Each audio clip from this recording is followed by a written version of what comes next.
Men's Mental Health Month is here, and if there's one thing that truly destroyed me growing up was my hair loss. And my hair loss started back when I was in high school, about when I was 16, 17, back in like junior year, and my hair just started thinning out of nowhere. And I just started freaking out because I'm just like, dude, I'm so young. How is my hair just going away? And you know, people would make jokes all the time, be like, oh my God, Rossi, your hair is thinning. And I don't know if they had any bad intention to kind of hurt me when they said that. On the inside, I was truly broken. During my high school years, I do so much research trying to figure out, how do I get my hair back? What do I need to use? How do I need to do it? And it was so frustrating, because truly there's like nothing that's like an at-home remedy that you can do at the time, at least, that would just fix it. But this was my hair 2 years ago. See that? Look, very thin at the top. And this is my hair right now. So it's grown out a lot. I went to a dermatologist and basically they told me what to do. I actually had went to a doctor during high school. He told me like, oh, you're just producing too much testosterone. He didn't give me any sort of remedy. He said, oh, I can give you something, but it might make you grow breasts. And I'm just like, I could have probably tackled this sooner, but because of that doctor, I was unable to. So make sure to consult with the right person and make sure to go to a dermatologist because they got the hair remedies over there. I still feel like it does kind of hurt me that it's not fully going back. I'm just grateful that I've gotten some pretty strong hair gains ever since. Now we're gonna make our way to the restroom. I feel like you guys spend a lot of time with me in the shower. So we're gonna go through the entire process of how exactly I grew my hair back from what it was before and what it was now. And I have a hair growth routine and how I do my hair in order to make sure it looks full and how it gained volume and just essentially grew back as well. And the first thing we're gonna talk about is hair care and exactly everything I implement in order to take care of my hair. Not necessarily to grow it back, but just to make sure it's still healthy and not being constantly destroyed through product. Because I don't use that much product in my hair for the sole purpose I'm just very scared to. I don't want that many chemicals on my head, and I don't even use a hair dryer because I get scared that heat is gonna dry my hair out as well. But let me show you how I take care of my hair in here. What we're gonna start with first is the shampoo and conditioner. The ones I use are the Paul Mitchell brand that my boy Raul recommended for me. You know, Raul also cuts my hair. It's this anti-thinning shampoo and conditioner. So we're gonna start with the shampoo. I take about a dime of the shampoo. The next portion, what you wanna do is get one of these. This is a scalp massager. And this scalp massager is how I really dig into my hair in order to make sure all the shampoo is going everywhere and onto my scalp. I wet my hair a little bit, so wet my hair. Oh, got some on my eye. Or a lot of it. Let's get more. More eye. We're gonna put the shampoo on our head. And as I'm moving around with the shampoo, I start taking the scalp massager and like digging into my hair. Yeah, get it all over your hair. I push back with the scalp massager. I want shampoo on my forehead right now. What you want to do next is reduce the temperature of the shower. So I don't wash my hair in hot water. I wash my hair in cold water or lukewarm.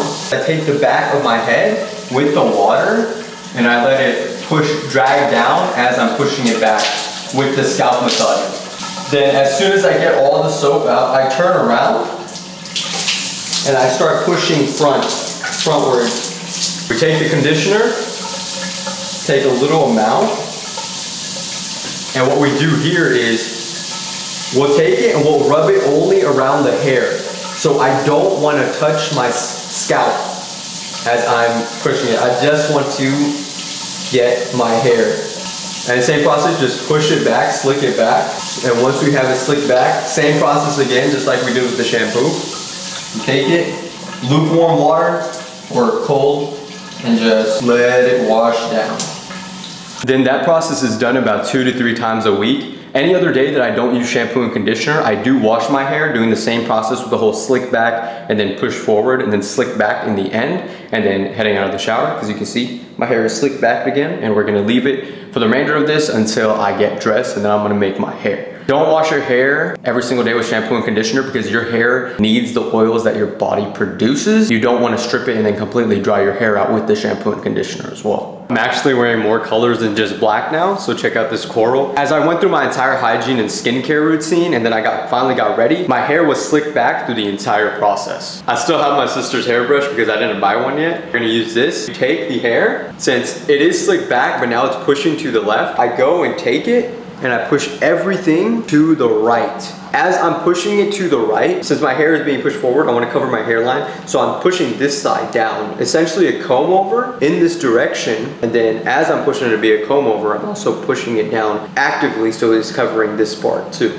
And because I had it slicked back for so long, it creates this creates more volume in your hair, so it's like kind of like sticking up through the entire process. It takes me a little time because I really got to work with it. You see how it's like lopsided? And then, oh my God, as I'm doing this, what I don't like is as I'm doing this is like my freaking shirt keeps going down. It's just bothering me as it gets stuck on my bicep. Then I finally get it adjusted to exactly how I like it. And if you notice throughout the entire process, I did not blow dry my hair. I let it air dry as though it's sitting slicked back, and I don't use any chemicals to shape it up at all. I don't use gel, I don't use mousse, dry shampoo, none of that, because personally, I'm just very scared to put any sort of chemical in my hair or any sort of heat as well. I even get scared to put heat when it comes to the water inside the shower. I just picked up some food, got a matcha and smoked salmon avocado toast. Can you see that? Oh shoot, it's sliding all over. But I would say when I was in high school, when I was doing my research, I would look at foods that would help and promote hair growth. Personally, I think ever since then, I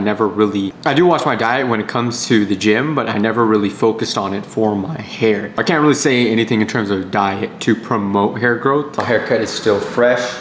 I always get a fade about every 1 to 2 weeks. Lately it's been like every week. I'm addicted because I only have so many haircuts left. Essentially what my haircut is, it's a comb over. It's not fully comb over because I push this side down.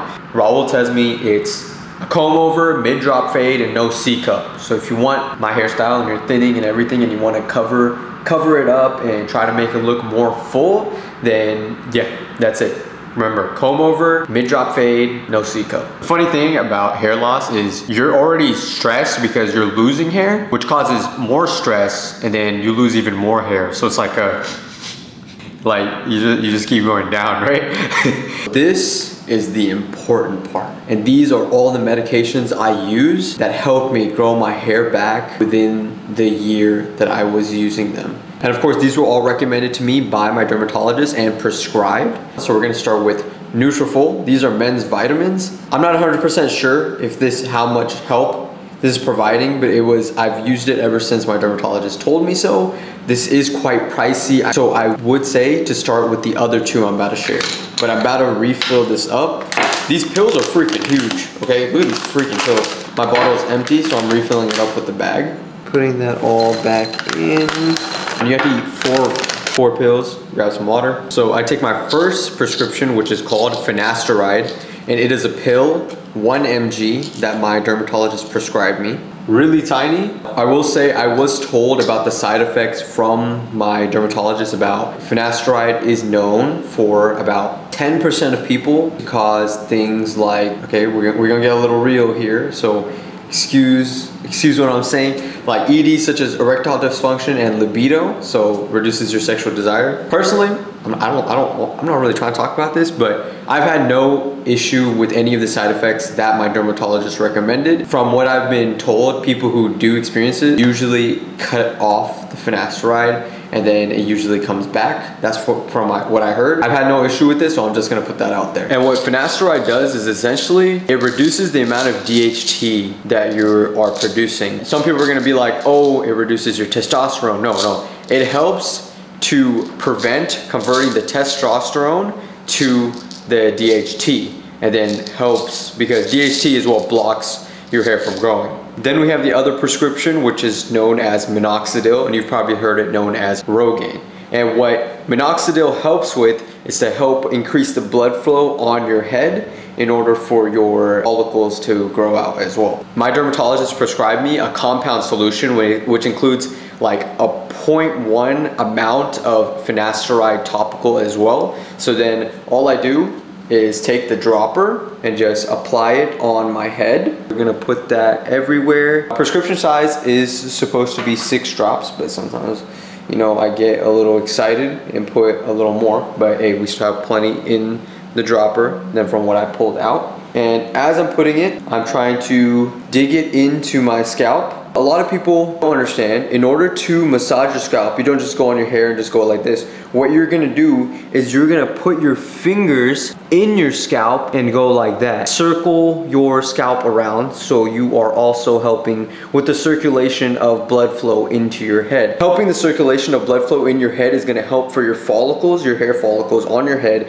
to grow. So that's how you massage your head and get it all that minoxidil in there and help to continue the circulation that's on there. Any side effect with minoxidil will be that if you stop using minoxidil, any hair gains that you got from minoxidil will over time go away. So if you're going to use minoxidil, you have to stay on it as well. So you can't really give up on it. But minoxidil is also over the counter in the form of Rogaine, but I just happen to have that compound solution. Two things, and that's how long until you started seeing the difference in your hair. And for me, I think it took, my family said they saw it in about 3 months, starting to see a little bit of change, but I personally didn't see it until maybe until 1 year had passed, maybe a little less than a year, maybe like 10, 11 months. And then I started to see how much my hair had really grown. The second thing is, I know a lot of people are like, oh my God, but then you have to do it every single night for the rest of your life. Yes, you will have to do it for the rest of your life, but at least your hair is growing. Because if you do nothing, then your hair is not growing, especially if you wanted to grow back. That's my hair growth routine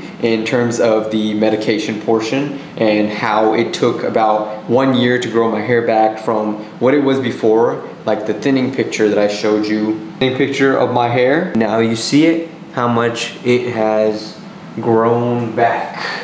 You do nothing, nothing's gonna happen. I'd rather do something than do nothing. And I'm really grateful that I ended up doing this hair growth routine, because it truly has helped me feel better about myself, having my hair grown back. And also, I just wanted to share it with you because I know the struggle, I know the pain of what it feels like to lose your hair, because I feel like no one really takes it seriously, because it's like considered just a part of the whole beauty look. And it really destroyed my self-esteem before, when I was in high school, until I owned up to it. But I'm just truly grateful that it ended up working for me. And make sure to consult with the dermatologist, and I really hope that these medications work for you as well. I feel like my hair loss also attributed to some factors that I do like about myself. I thought, hey, if I'm gonna be bald, I'd rather be bald and swole rather than bald and scrawny. So because of that reason, I started going to the gym all the time. I still do, and it's a habit that I instilled in myself. I honestly do, because I was losing my hair, because I thought, hey, because I'm Pakistani, I can easily grow a beard and just be bald and look like Rock, Jason Statham, you know, handsome looking bald dudes. But so I'm really glad it still helped me build that habit of going to the gym. But what I want to tell you is, these medications, these remedies, taking care of all this, they may not work for you. What you have to do first, own it. Make sure you understand that just because your hair is going away, it doesn't mean you're any less. There were so many days where I just felt so broken about how I felt and how my hair was just leaving my head, and I hated it. And I was just looking at myself in the mirror. I'm like, dude, I don't like how I look. I would literally look at the trimmer and be like, I really just want to take it all off, because what's the point? If I did that, I don't think my hair would have ever grown back with the medication after that. It would take a really long time to do so. I'm glad I waited it out. I built up my own self-confidence in understanding that I'm okay with how I look, because when my hair was thinning, I started owning up to it, and because it was okay, it's not the end of the world. So remember, you're unique in how you look, you're beautiful, don't stress about it. Do your research, go to a dermatologist, go get this all figured out. When we get it growing back with the medication, then one day we all gonna take a nice trip together to Turkey so we can actually get our transplant, so we can fix our hairlines.